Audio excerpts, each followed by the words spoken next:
नमस्कार मित्रों, संस्कृत साहित्य एवं संस्कृति चैनल का नाम है। महाकवि भर्तृहरि का वैराग्य शतक चल रहा है और मैं हूं डॉक्टर हरिनिवास। जीवन में आपको भी ऐसे बहुत सारे लोगों का अनुभव हुआ होगा जिनमें से कुछ के बारे में आप ईश्वर से प्रार्थना करते होंगे कि अल्लाह बचाए, भगवान ऐसे लोगों से रक्षा करे, ऐसे लोगों से दूर ही रखे। और कुछ लोग ऐसे होते हैं कि अंदर से मन यही कहता है कि हमेशा इनके साथ बने रहें, इनसे दूर होने का नंबर ना आए।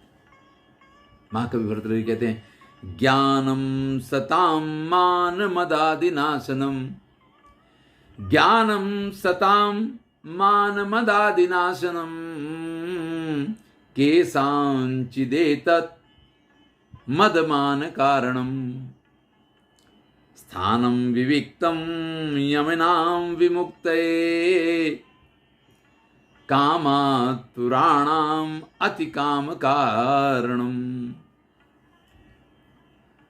भैया, जो ज्ञानी लोग होते हैं, जो सज्जन लोग होते हैं ना, उनके अंदर ज्ञान जो है मान मद इत्यादि का नाश करने वाला होता है।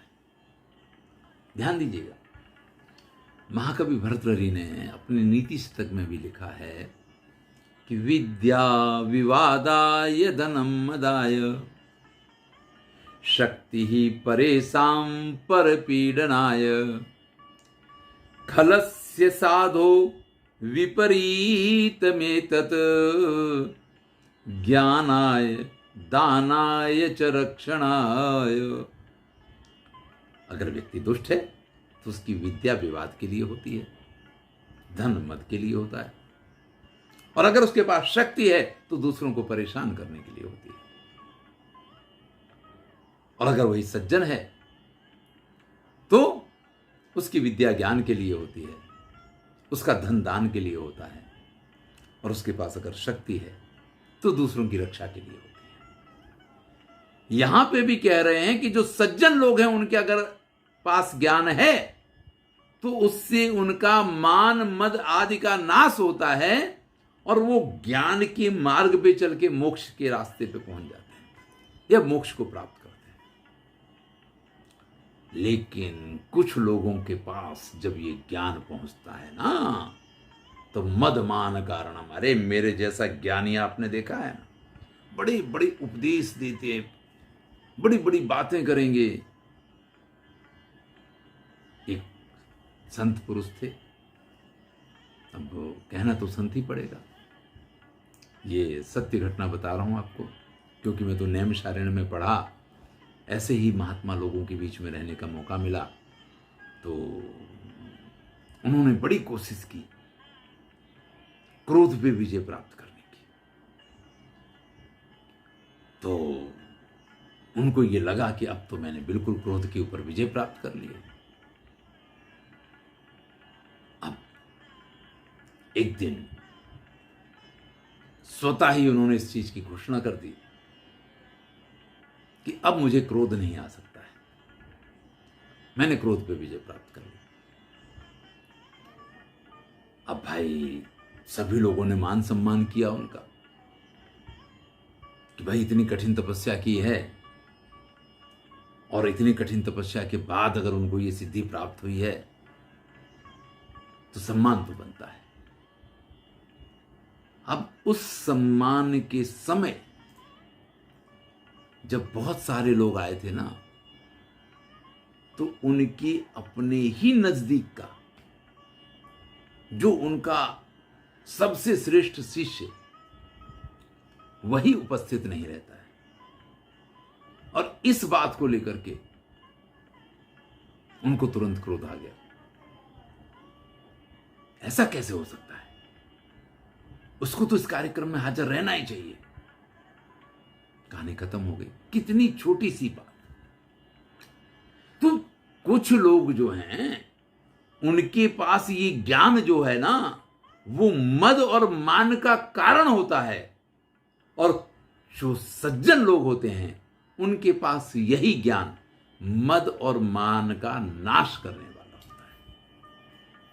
उनको अभिमान नहीं होता है,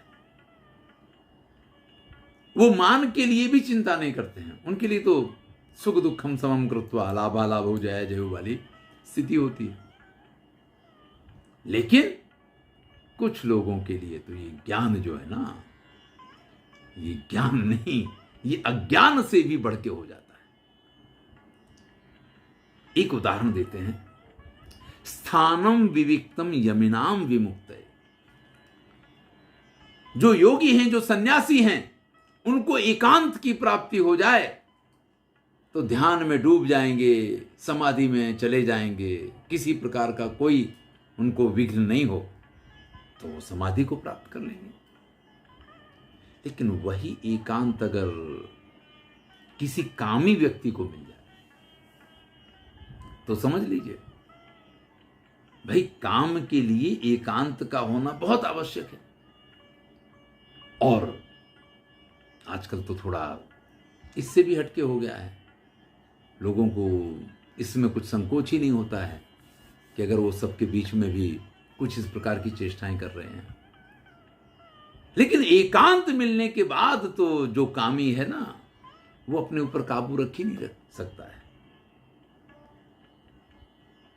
ये सब नवयुवानों को भी समझना चाहिए, और जो वास्तव में ब्रह्मचर्य का पालन करना चाहते हैं उनको भी इस बात को समझना चाहिए। ब्रह्मचारियों के लिए ये कहा जाता है कि उनको ये एकांत से दूर रहना चाहिए, उनको एकांत में नहीं रहना चाहिए।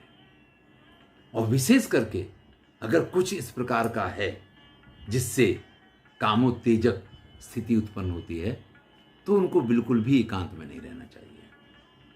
और आप जानते हैं कि दंपति जो हैं उनको तो एकांत ही अच्छा लगता है। तो यहां इसी बात को कह रहे हैं कि वही एकांत योगी और सन्यासियों को मोक्ष के मार्ग पे ले जाने वाला होता है, मुक्ति दिलाने वाला होता है। और वही एकांत कामी लोगों के लिए काम का सबसे बड़ा उद्दीपक बनता है। तो भैया, ज्ञान तो ऐसी चीज है कि सज्जन के पास है, मान और मद का नाश करने वाला है। और वही कुछ ऐसे लोग हैं जिनके पास पहुंच के उनके मान को भी बढ़ाता है और उनके अभिमान को भी बढ़ाता है। आनंद लीजिए। मैं हूं डॉक्टर हरिनिवास और आप सुन रहे हैं वैराग्य शतक। ये सिर्फ सुनने की चीज नहीं है, बहुत सारी ऐसी बातें हैं और मैं तो आपको छोटे छोटे उपाय भी बताता हूं कि जिन पे अमल कीजिए, जीवन में आनंद ही आनंद रहेगा। पुनः आप सबका धन्यवाद।